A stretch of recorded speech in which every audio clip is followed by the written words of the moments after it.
ketujuh, pelajarannya berlandaskan Alkitab dan Roh Nubuat.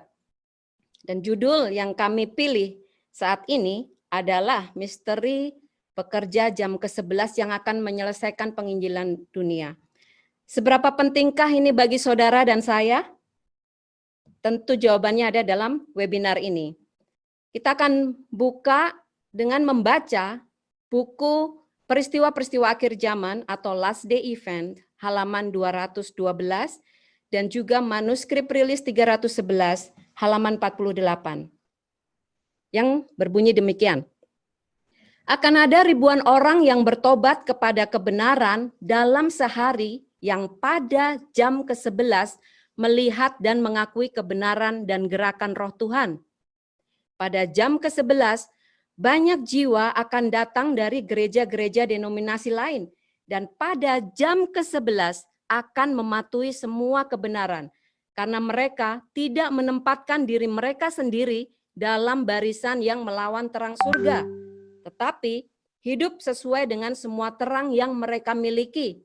Sementara mereka yang memiliki terang besar, hak istimewa dan kesempatan besar, dan telah gagal hidup dalam terang dan berjalan dalam terang, akan putus asa dan gagal. Terang mereka akan semakin berkurang sampai pelitanya padam karena kekurangan minyak kasih karunia di dalam buli-buli dengan pelita mereka. Saudara-saudaraku, ada satu peristiwa besar yang diramalkan oleh hamba Tuhan Ellen G. White di sini. Yang akan terjadi. Suaranya agak hilang di sini. Mungkin posisi internet dan segala macam. Silakan. Oke. Ada satu peristiwa besar yang diramalkan hamba Tuhan Ellen G. White yang akan terjadi pada jam ke-11. Inilah saudara-saudara yang harus kita selidiki. Saya yakin saudara-saudara yang hadir dalam webinar ini sangat ingin mengerti misteri dari pekerja jam ke-11. Dan kalau kita lihat dalam kutipan ini, akan ada satu pekerjaan yang besar. Bagi saudara-saudara yang berada di garis depan, bukankah ini peristiwa yang kita rindukan, di mana banyak jiwa akan datang dari gereja-gereja denominasi lain. Pada jam ke-11, mereka akan bergabung dalam barisan Tuhan. Untuk itu, saya akan mengundang saudara dan saya untuk kita berdoa dan merendahkan hati agar kebenaran ini menjadi satu terang bagi kita semua. Karena diramalkan juga di sini bahwa sementara mereka yang memiliki terang besar, hak istimewa dan kesempatan besar, bukankah itu masa Advent hari ke-7? Satu kelompok umat yang dipercayakan Tuhan dengan terang yang besar dikatakan gagal dalam terang. Sehingga mereka tidak akan mengambil bagian dalam peristiwa yang akan terjadi jam ke-11 ini. Untuk itu saudara-saudara, saya mengundang kita semua untuk bertelut dan berdoa.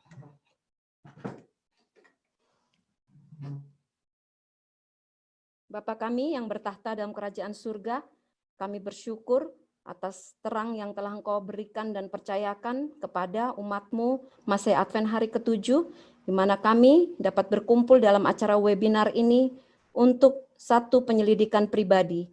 Kiranya Tuhan berkenan berikan roh suci, sehingga kami dengan rendah hati dapat membuka hati dan pikiran kami, dan menerima setiap terang yang Tuhan kirimkan kepada kami, sehingga kami dapat tergolong sebagai orang-orang yang menyambut terang, tergolong orang-orang yang mengandalkan keselamatan kami hanya pada Engkau.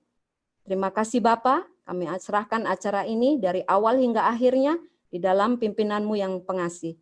Dan hanya di dalam nama Tuhan kami Yesus Kristus, kami berdoa. Amin.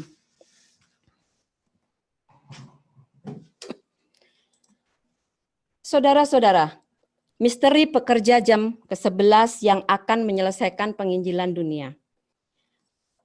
Mengapa ini menjadi misteri? Tentu karena istilah jam ke-11 itu banyak yang tidak mengerti atau tidak populer di saat sekarang ini. Dan satu-satunya pelajaran Alkitab yang mencatat tentang pekerja jam ke-11 ada di dalam Matius 20. Dan tidak banyak itu dikotbahkan atau diberikan pelajarannya di dalam gereja kita. Kita hanya sering mendengar ayat-ayat populernya saja, seperti yang pertama akan menjadi yang terakhir akan menjadi yang terdahulu. Namun, ada satu pelajaran yang kami akan tayangkan di dalam webinar kita yang ke-7, satu pelajaran mengenai pekerja jam ke-11 yang disampaikan oleh Bapak Pendeta Jonathan Kuntaraf. Mari kita lihat cuplikannya. Baik, perumpamaan Yesus di Matius 20, maksudnya adalah Matius 20 ayat 1 sampai 16. Anda ingat bukan dia punya perumpamaan itu? Sekarang, apa masalah dengan Matius 20 ayat 1 sampai 16? Ya. Permasalahannya, apakah ini nubuatan, saudara-saudara? Ya, ini perumpamaan. Ya. Perumpamaan itu berbeda dengan nubuatan. Ya. Mengapa kalau misalnya Daniel 2, kita tahu itu nubuatan. Kalau Daniel 7, kita itu tahu adalah nubuatan. Kemudian, ya, ini berbicara perumpamaan, dan perumpamaan itu mempunyai satu pelajaran, ya, tidak boleh dicopot-copot, ya. Itu satu hal yang sangat penting. Umumnya mempunyai hanya satu pelajaran penting, ya. Nah, sekarang kalau kita lihat kepada Christ of the Collection halaman 286 sampai 296, ya, maka kita dapatkan perumpamaan, terus artinya menurut Ellen G. White, dan apa yang diartikan oleh Victor Houteff. Baik, kita coba ambil. Lihat, perbedaan waktu. Lamanya melayani. Ini menurut Ellen G. White. Menurut Victor Houteff, perbedaan, ya, perbedaan dari gereja-gereja. Ya. Kemudian penganggur di pasar, ya, menurut Ellen G. White itu adalah anggota jemaat, kemudian menurut Victor Houteff itu adalah orang suci yang ditolak dari gereja. Pekerja adalah evangelisasi dunia, artinya kita harus pergi ke mana-mana, ya, menurut Ellen G. White. Ya. Menurut Victor Houteff, ya, untuk membuat kita jadi sempurna, ya, makanya harus ada revival, ya, bekerja menjadi sempurna. Panggilan pelayanan juga evangelisasi dunia. Tetapi menurut Victor Houteff itu adalah pekabaran baru yang ada di gereja. Kemudian status pekerja tidak ada yang istimewa, semua dapat upah yang sama. Tetapi menurut Victor Houteff, yang nomor 5 itulah yang akan jadi VIP, very important persons. Ya. Kemudian tanggung jawab, tidak melahirkan jiwa-jiwa, artinya kita harus menjangkau kepada mana-mana. Tetapi kalau Victor Houteff, ya, kita tidak menarik jiwa keluar, ya. Kita tidak menarik jiwa keluar. Yang penting adalah di dalam. Kalau sudah di dalam bagus, baru ke luar, ya. Nah, kemudian panggilan pertama adalah orang Yahudi. Nah, di sini sama, ya. Mrs. White, artinya Mrs. White dengan Victor Houteff sama. Kemudian panggilan pertama menurut upah, ya. Ya. Menurut upahnya, menuntut upah, ya, panggilan yang pertama, tetapi tidak ada aplikasi di dalam tulisan Victor Houteff. Kemudian dinar atau pahala adalah kerajaan Allah, dan itu juga adalah kerajaan Allah. Nah, pembagian pahala, semua pahala sama, ya. Sedangkan pekerjaan 5, kemudian menurut Victor Houteff, pekerja jam 5 yang lain tidak disebutkan terima artinya pekerja jam 5, yaitu itulah yang mereka istimewa. Yang lain tidak disebutkan bahwa mereka itu dapatkan upah. Nah, sekarang berdasarkan ini, saudara-saudara, ya, kita lihat bahwa inti daripada perumpamaan kalau menurut Ellen G. White itu pelajaran langsung. Sedangkan Victor Houteff itu adalah nubuatan. Arti keseluruhan, pekabaran yang sama dari Tuhan untuk umat yang sama diberikan kepada dunia. Tetapi menurut Victor Houteff, pekerjaan yang baru untuk keluarga, baru kelompok yang di dalam gereja, ya. Jadi itulah yang sangat penting, ya, menurut Victor Houteff. Baik, saudara-saudara, kita sudah saksikan video yang disampaikan oleh Pendeta Jonathan Kuntaraf. Dan inilah yang kita angkat dalam webinar kita, ada misteri. Mengapa kita tahu, saudara-saudara, ada lebih dari 100 independent ministry di dalam masa Advent hari ke-7 yang semua berlandaskan Alkitab dan Roh Nubuat, tapi memiliki interpretasi tentang satu pokok masalah yang berbeda-beda. Disinilah kami mengundang saudara-saudara untuk menyelidiki lebih lanjut, menimbang bobot buktinya dengan berlandaskan Alkitab dan Roh Nubuat. Kita akan lihat bersama apakah memang tidak ada kaitan sama sekali antara perumpamaan dan nubuatan. Dan kita juga akan melihat di dalam pelajaran kita nanti, mengapa Allah memanggil pengerja di 5 waktu yang berbeda. Kemudian kita juga akan mempelajari siapa dan apa tugas pengerja yang dipanggil di 5 waktu yang berbeda. Apakah sama seperti yang diungkapkan Pendeta Kuntaraf, satu pekerja dan satu pekabaran yang sama di setiap zamannya? Apa arti yang terakhir akan menjadi terdahulu dan terdahulu menjadi terakhir? Dan siapakah pengerja jam ke-11 itu? Apakah sama seperti yang telah diungkapkan Bapak Pendeta Kuntaraf? Pertama yang harus kita ketahui adalah mengapa Yesus mengajar melalui perumpamaan. Saudara-saudaraku, saudara dapat temukan jawabannya di dalam buku Christ Object Lesson atau buku peristiwa-peristiwa akhir zaman. Nyonya White banyak menjelaskan mengapa Yesus mengajar melalui perumpamaan. Antara lain adalah karena umat pada waktu itu tidak siap untuk menerima terang yang Yesus sampaikan. Kemudian juga Ellen G. White mengatakan bahwa Yesus mengajar dengan perumpamaan adalah untuk menghindari tuntutan dari para pemimpin sidang pada saat itu, orang-orang imam-imam pada saat itu, yang selalu siap sedia untuk menjatuhkan Yesus. Kita akan lihat juga di dalam Alkitab, di dalam Matius 13, kita ingat satu peristiwa ketika Yesus mengatakan perumpamaan kepada banyak orang. Kemudian setelah orang banyak itu pergi, murid-muridnya datang kepada Yesus secara pribadi dan bertanya, Yesus, mengapa engkau mengajar dengan perumpamaan? Dan Yesus menjawab, karena ini dikaruniakan kepadamu untuk mengetahui rahasia kerajaan surga, tapi kepada mereka tidak. Itulah sebabnya aku berkata-kata dalam perumpamaan kepada mereka, karena sekalipun melihat, mereka tidak melihat, dan sekalipun mendengar, mereka tidak mendengar dan tidak mengerti. Saudara-saudara, Yesus berusaha menyembunyikan kebenaran itu dari orang-orang yang tidak peduli dan acuh tak acuh.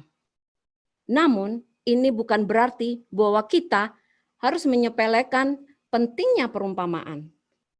Karena kita tahu bahwa Yesus hanya berbicara kepada orang banyak melalui perumpamaan. Nubuatan nabi-nabi yang disampaikan oleh para nabi di zaman sebelum Yesus juga penting. Namun perumpamaan yang disampaikan Yesus secara langsung tentu itu juga adalah merupakan satu hal yang penting, di mana Yesus berharap agar murid-muridnya datang secara pribadi kepadanya untuk mengetahui rahasia kerajaan surga. Di dalam Matius 13 ayat 36 dikatakan, supaya genaplah yang disampaikan oleh Nabi, aku mau membuka mulutku mengatakan perumpamaan. Aku mau mengucapkan hal yang tersembunyi sejak dunia dijadikan. Jadi saudara-saudara, Yesus sendiri menggenapi nubuatan dengan mengajarkan perumpamaan. Mari kita lanjutkan penyelidikan kita, saudara-saudara. Di dalam Christ Object Lesson, halaman 127 dan 128, dikatakan demikian. Dalam setiap zaman, ada perkembangan yang baru dari kebenaran. Suatu pekabaran Allah kepada manusia dari generasi itu. Kebenaran-kebenaran yang lama semuanya penting. Kebenaran yang baru tidak berdiri sendiri dari kebenaran yang lama, tetapi mengungkapkannya. Hanya bila kita dapat mengerti kebenaran-kebenaran yang lama, barulah kita dapat memahami kebenaran yang baru. adalah terang yang bersinar pada kebenaran segar yang masih terbungkus yang mempermuliakan yang lama itu. Orang yang menolak atau melalaikan yang baru sebenarnya tidak memiliki yang lama. Saudara-saudara, berbeda dari apa yang dikatakan Pendeta Kuntaraf bahwa sepanjang zaman hanya ada satu kebenaran yang sama. Namun dikatakan di sini setiap zaman, berarti zaman kita ini tidak terkecuali. Ada perkembangan yang baru dari kebenaran. Suatu pekabaran Allah kepada manusia dari generasi itu. Artinya Tuhan pasti punya perkembangan kebenaran baru bagi generasi kita sekarang ini. Selanjutnya dikatakan, kebenaran lama semua penting. Ya, perumpamaan Matius 20 atau kebun anggur ini adalah satu cerita lama. Namun, jika sekiranya ada ungkapan kebenaran baru mengenai perumpamaan ini, itu harus membantu kita untuk mengungkapkan misteri pekerja jam ke-11. Karena itulah yang menjadi bobot dari perumpamaan itu, di mana ada satu pekerja yang bekerja hanya 1 jam dan dipanggil terakhir. Kemudian ungkapan kebenaran baru itu haruslah merupakan satu terang yang akan memuliakan yang lama. Artinya pengetahuan kita akan disempurnakan. Dan di dalam kalimat terakhir, hamba Tuhan Ellen G. White mengatakan, orang yang menolak atau melalaikan yang baru sebenarnya tidak memiliki yang lama. Kita akan lanjutkan penyelidikan kita. Kita buka Matius 20, kita akan baca ayat 1 sampai 8 terlebih dahulu. Saudara-saudara, seperti yang dikatakan tadi, bahwa istilah jam ke-11 sangat jarang dimengerti. Salah satunya adalah karena di Alkitab kita, terjemahannya sudah menggunakan jam modern. Sehingga istilah pukul ke-11 atau jam ke-11 tidak lagi ada di sana. Sehingga apa yang saya tayangkan di dalam slide ini adalah berdasarkan King James Version. Saya akan baca.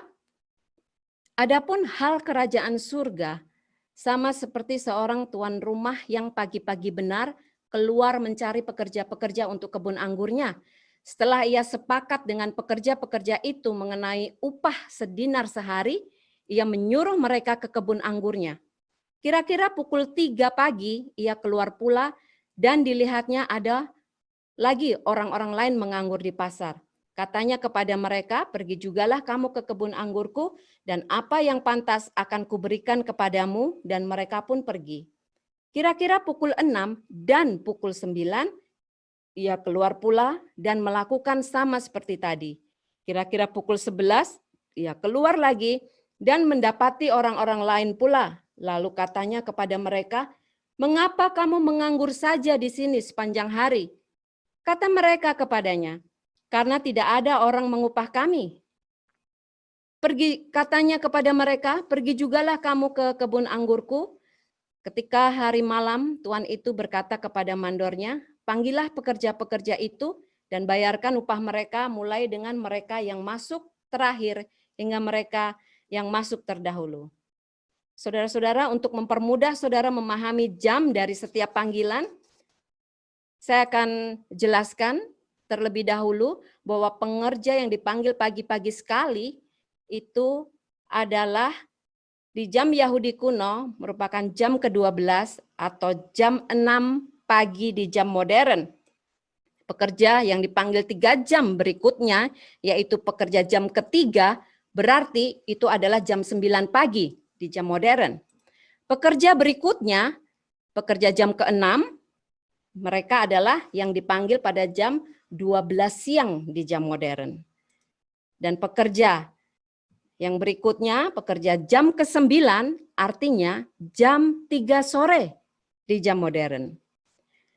Dan pekerja yang terakhir atau yang kelima, dan merupakan pekerja jam ke-11 di jam modern adalah dipanggil pada jam 5 sore. Inilah yang merupakan satu misteri yang akan kita ungkap. Mengapa di dalam 3 periode panggilan yang terakhir itu ada 2 kelompok yang dipanggil. Dan inilah gambar nubuatan dari Matius 20 yang barusan kita baca.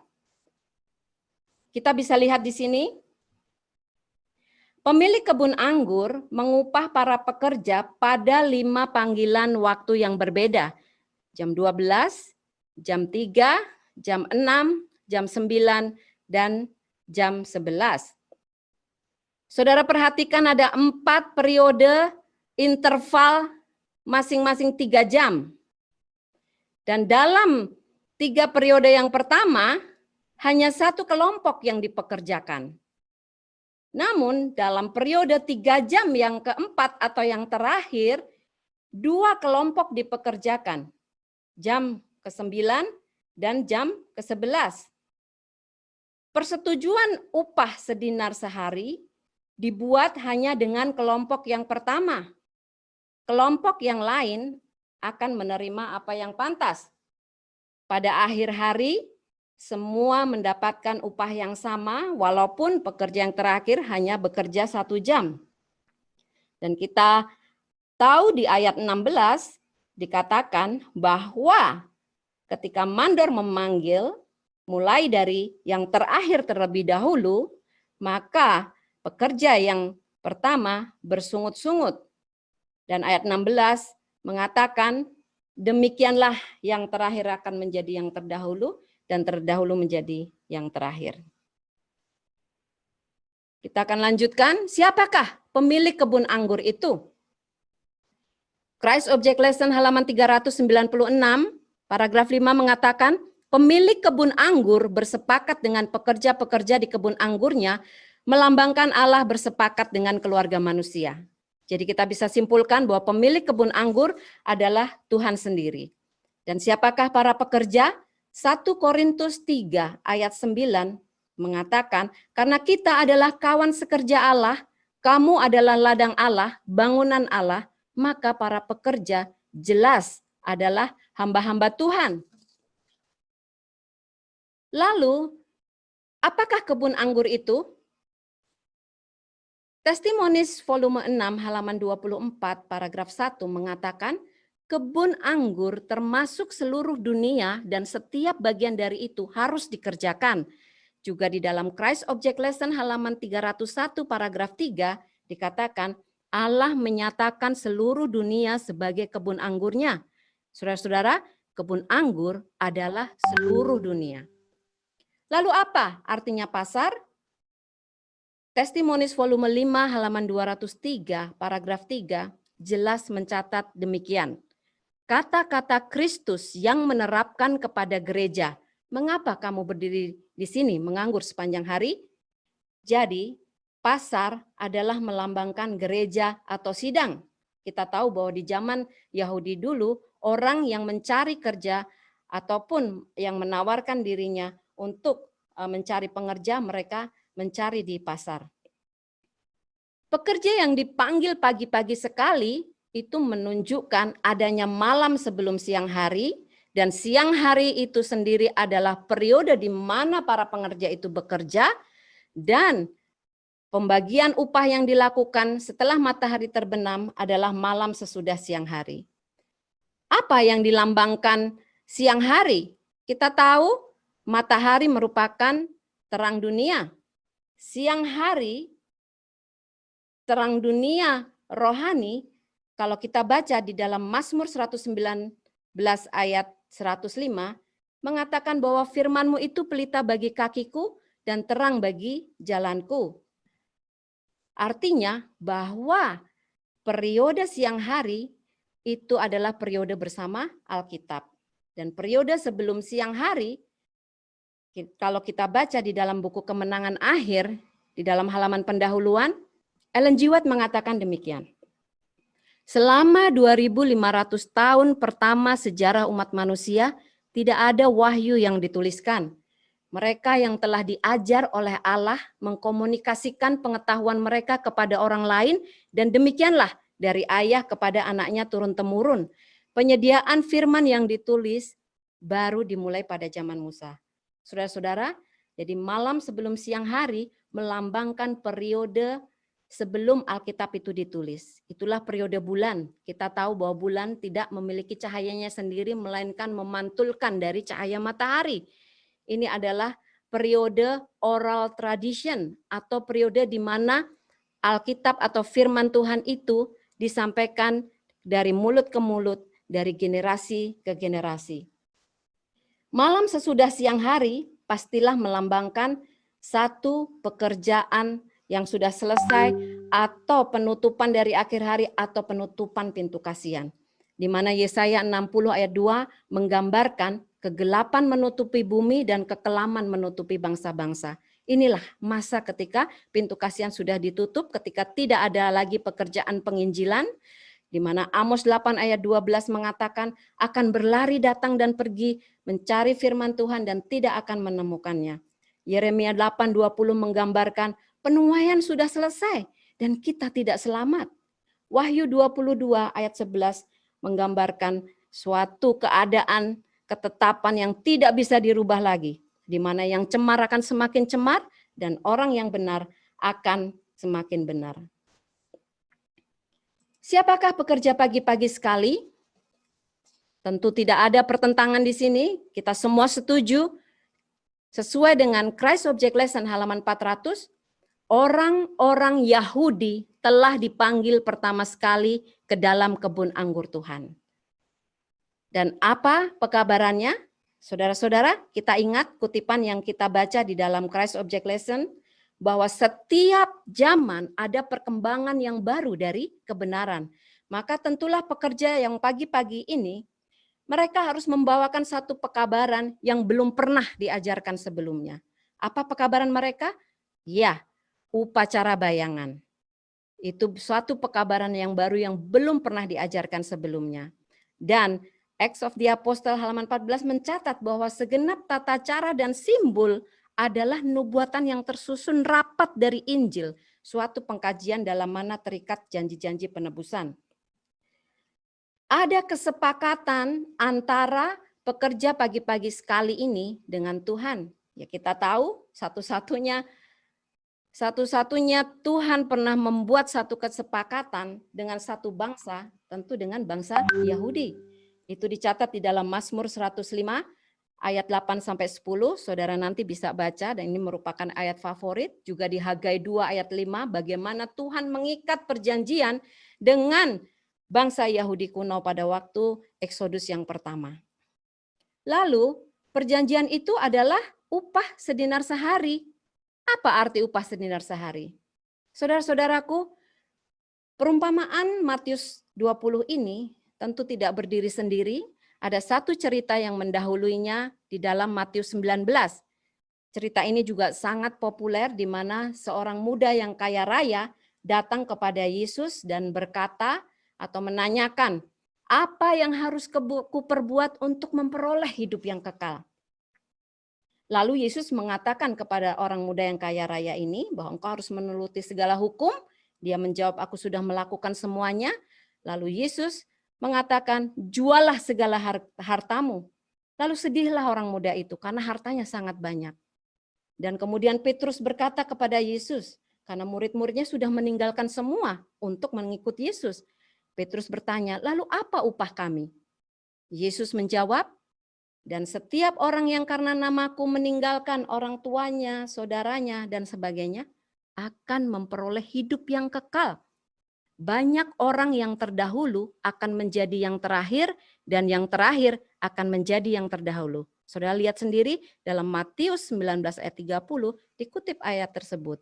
Dan kemudian Matius 20 ayat 16 juga mengutip ayat yang sama. Demikianlah orang yang terakhir akan menjadi yang terdahulu, dan yang terdahulu akan menjadi yang terakhir. Jadi setelah pertanyaan apa yang harus diperbuat untuk memperoleh hidup yang kekal, Yesus menjelaskan dalam satu perumpamaan kebun anggur Tuhan ini, bagaimana memperoleh hidup yang kekal. Dan itulah arti dari upah sedinar sehari yang Tuhan akan berikan kepada para pengerjanya. Siapakah pekerja jam ketiga?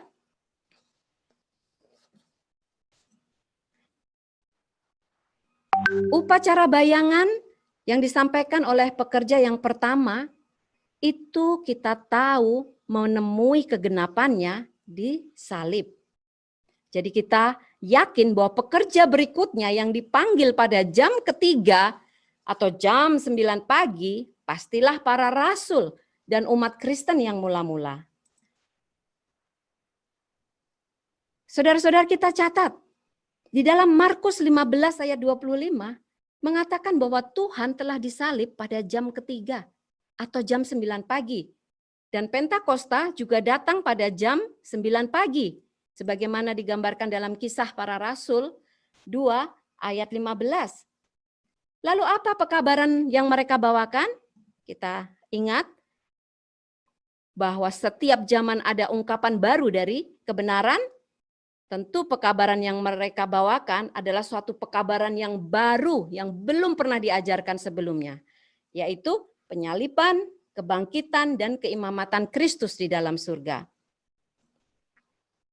Jadi 3 kelompok berikutnya, pekerja yang dipanggil akan ada di zaman Kristen. Dan tentunya mereka juga harus mengajarkan satu ungkapan kebenaran yang baru yang sangat penting bagi generasi pada zamannya. Apakah ini kebetulan ketika pengerja jam ketiga atau jam 9 ini dipanggil, mereka adalah umat Kristen yang mula-mula, dan kejadian Tuhan disalib juga pada jam 9 pagi? Tentu ini bukan kebetulan, saudara-saudara. Inilah manifestasi dari kesempurnaan ilahi. Kita lanjutkan. Siapakah pengerja jam ke-6? Kita akan mencari kelompok yang membawakan satu kebenaran baru. Setelah para rasul itu meninggal, maka zaman kegelapan datang. Dan setelah itu digantikan dengan era reformasi.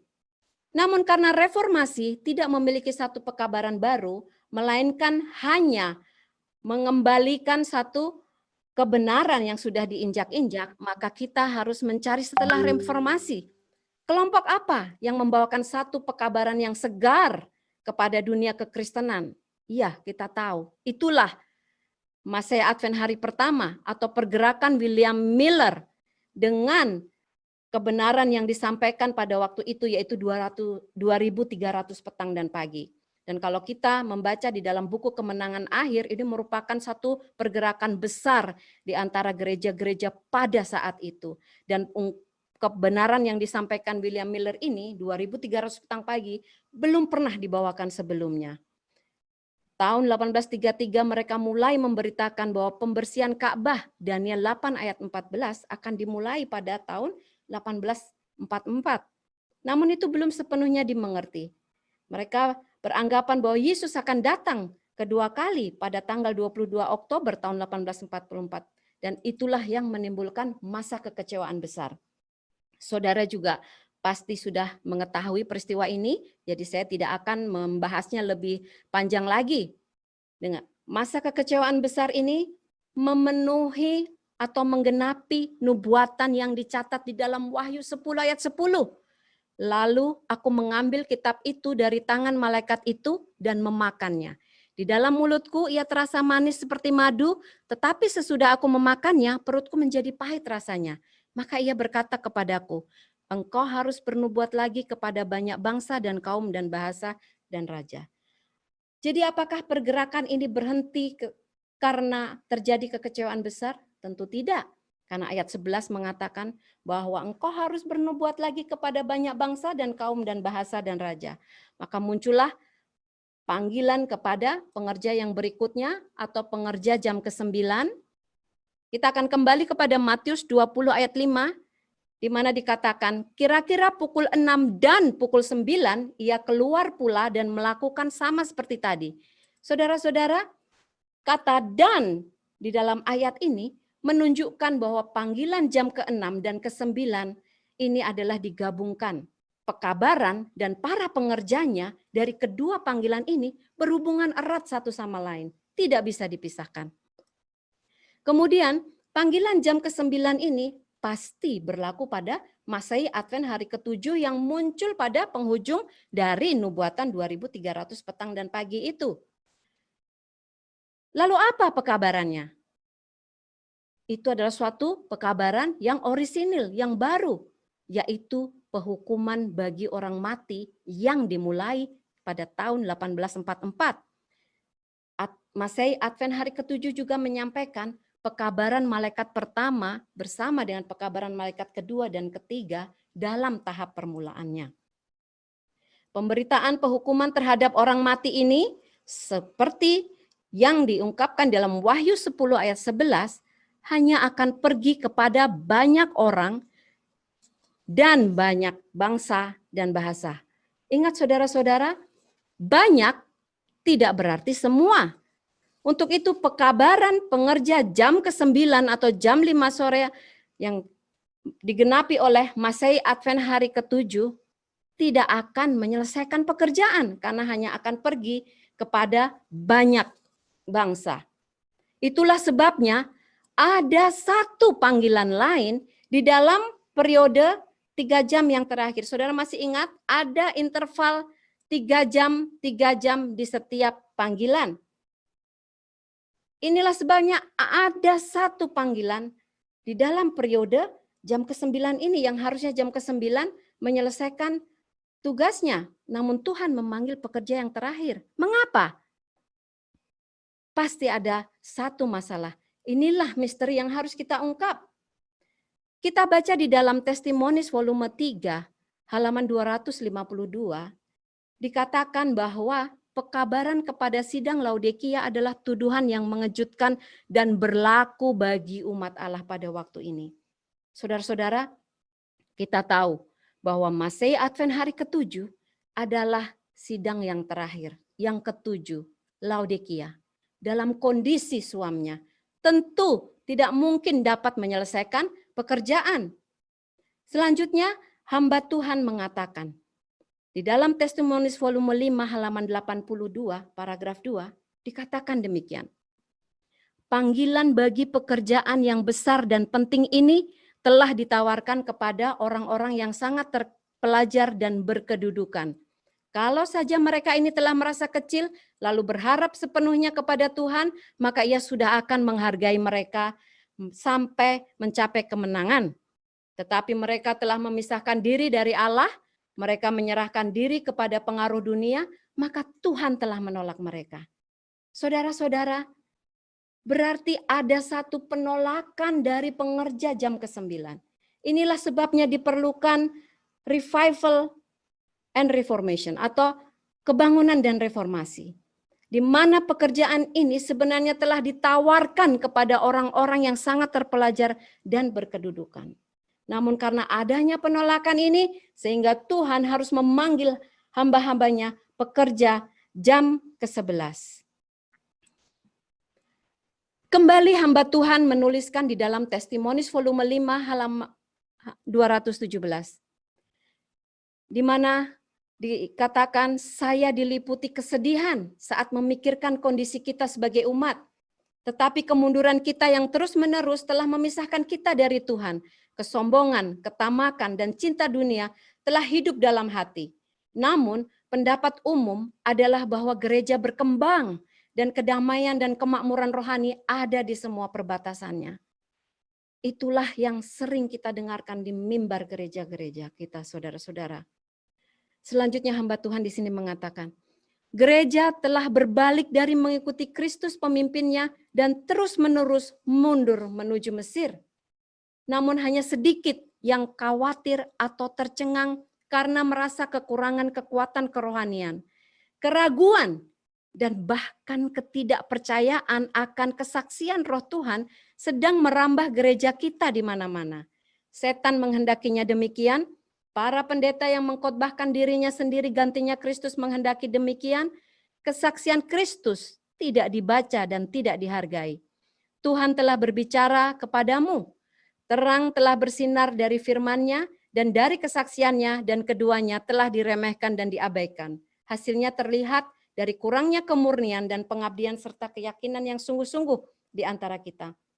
Saudara-saudara, kondisi itulah yang membuat sidang Masehi Advent hari ke-7 harus disucikan agar muncul satu umat yang layak untuk menyelesaikan pekerjaan. Peristiwa apakah yang menyatakan hamba-hamba jam ke-11 ini? Saya mengajak saudara-saudara untuk kembali nanti melihat rekaman webinar kami sebelumnya, webinar yang keempat, yang memecahkan kebingungan tentang misteri 144.000, kemudian webinar yang kelima, misteri hari Tuhan yang besar dan mengerikan. Di situ dijelaskan bagaimana sidang yang kita cintai ini akan disucikan, akan terjadi satu penyucian sidang. Dan dari penyucian itu akan menghasilkan pekerja jam ke-11 atau 144.000 yang akan muncul dalam pekerjaan penghabisan bagi sidang, sebagaimana yang hamba Tuhan nyatakan di dalam Testimonies jilid 3 halaman 266 yang mengatakan, terutama dalam pekerjaan penghabisan bagi sidang, masa pemeteraian mereka yang 144.000 itu, yaitu mereka yang akan berdiri tanpa celah di hadapan tahta Allah.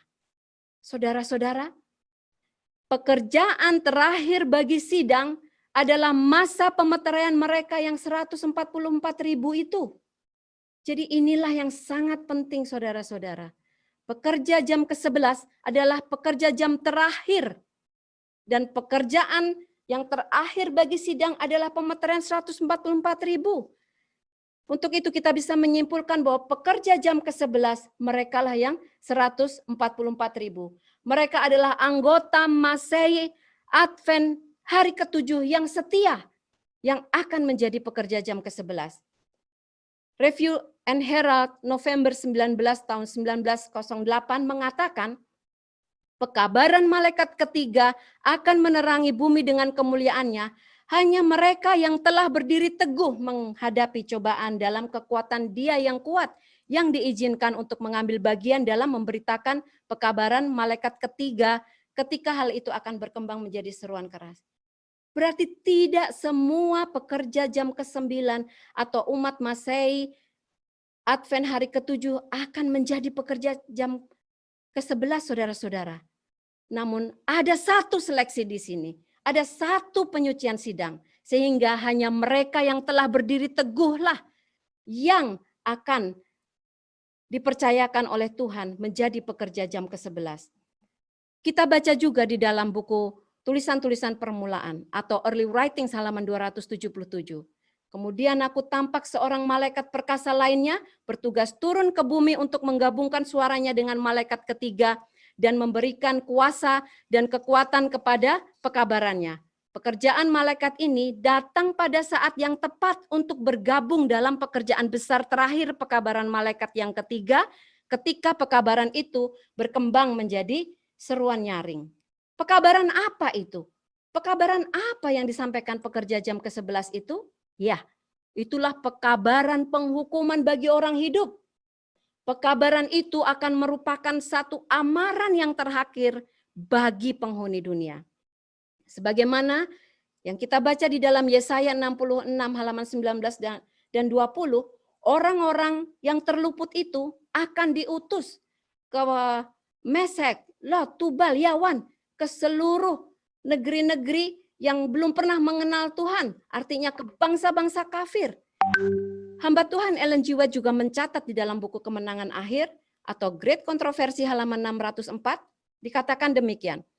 Masih ada umat Allah di Babel dan sebelum penghakimannya dilaksanakan, orang-orang yang setia ini harus dipanggil keluar agar mereka jangan mengambil bagian dalam dosa-dosanya dan supaya mereka jangan turut ditimpa malapetaka-malapetakanya.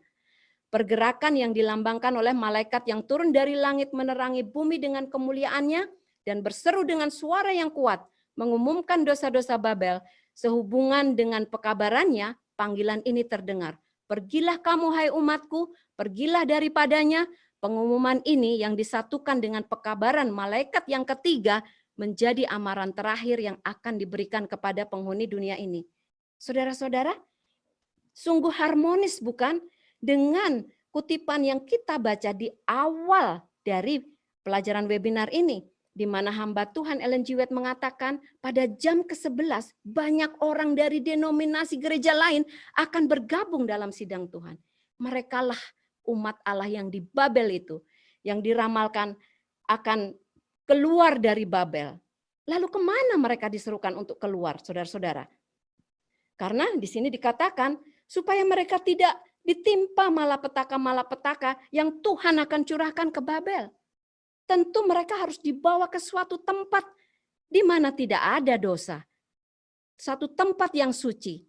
Di mana ketika seruan nyaring ini diberikan, ada satu tempat untuk membawa mereka.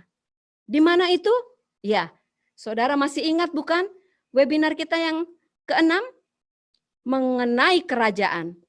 Kerajaan yang akan diperdirikan, itulah yang akan menampung semua umat Tuhan yang dalam jam ke-11 nanti akan berbondong-bondong masuk ke dalam barisan Tuhan. Saudara-saudaraku, sangat jelas sekali bahwa pekerja jam ke-11 itu adalah 144.000 dan itu sangat penting bagi kita sebagai Masehi Advent hari ke-7 di mana pekabaran ini diserukan kepada kita. Saudara-saudara, kita membutuhkan terang tambahan. Sebagaimana hamba Tuhan menulis di dalam Gospel Worker halaman 304. Teguran Tuhan akan bertumpu pada mereka yang menghalangi jalan agar terang yang lebih besar tidak akan datang kepada orang-orang.